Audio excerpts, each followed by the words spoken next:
Megastar విశ్వాంబరపై audience లో ఉన్న expectations అన్ని ఇన్ని కావు. దాదాపు 10 నెలల ముందే ఈ సినిమా సంక్రాంతి స్లాట్ ను బుక్ చేసుకుంది. ఈ సినిమాలో చిరు ముల్లోకాలు చుట్టే మహావీరుడిగా కనిపించనున్నట్లు సమాచారం. కేవలం టైటిల్ పోస్టర్ తోనే సినిమాపై ఎక్కడలేని అంచనాలు క్రియేట్ చేశాడు దర్శకుడు మల్లిడి వశిష్ఠ. రీ ఎంట్రీ తర్వాత అలాంటి హిట్ కోసం ఎదురు చూస్తున్న చిరుకు విశ్వంబర అదే రేంజ్ హిట్ అయ్యేలా కనిపిస్తోంది. గతేడాది వచ్చిన వాల్తేరు వీరయ్య కమర్షియల్ గా కోట్లు కొల్లగొట్టిన మెగా ఫ్యాన్స్ సైతం రిపీటెడ్ షోలు వేయలేకపోయారు. ఆ తర్వాత వచ్చిన బోలా శంకర్ అల్ట్రా డిజాస్టర్ కావడంతో మెగా ఫ్యాన్స్ బాధ అంతా ఇంత కాదు. దాంతో చిరు సైతం కాస్త టైం తీసుకుని విశ్వాంబరను పట్టాలెక్కించాడు. ప్రస్తుతం ఈ సినిమా షూటింగ్ శరవేగంగా జరుగుతోంది. చిరుపై మాంటేజ్ సాంగ్ తెరకెక్కిస్తున్నారట.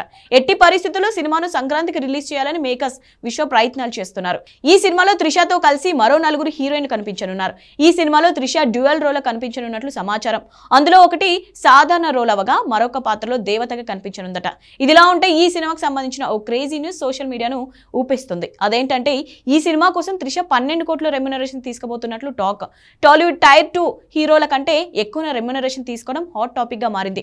4 పదుల వయసులోనూ త్రిష బ్యాక్ టు బ్యాక్ సినిమాలతో చెలరేగిపోతుంది. గతేడాది దసరాకు రిలీజ్ అయిన లియోలో విజయ్ భార్యగా టెరిఫిక్ పర్ఫార్మెన్స్ ఇచ్చింది. ప్రస్తుతం ఈ బ్యూటీ మరో తమిళ స్టార్ హీరో అజిత్ తో విదాముయూర్చి సినిమా చేస్తుంది. ఇవే కాకుండా మలయాళంలో మోహన్ లాల్ తో కలిసి రామ్ సినిమా చేస్తుంది. మణిరత్నం కమల్ హాసన్ కాంబోలో తెరకెక్కుతున్న థగ్ లైఫ్ సినిమాలోనూ త్రిష హీరోయిన్ గా నటిస్తోంది. యంగ్ హీరోయిన్ల పోటీగా బ్యాక్ టు బ్యాక్ సినిమాలు చేస్తూ త్రిష తనేం తక్కువ కాదని నిరూపించుకుంటుంది.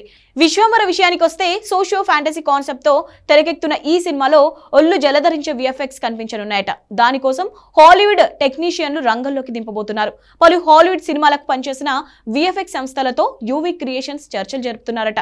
ఈ లోపు మల్లిడి వశిష్ఠ టాకీ పార్ట్ మొత్తం 6 నెలల్లో కంప్లీట్ చేసి ఆపై 4 నెలల పోస్ట్ ప్రొడక్షన్లను ప్రమోషన్లు గట్రా జరుపుకోవాలని ప్లాన్ చేస్తున్నాడట.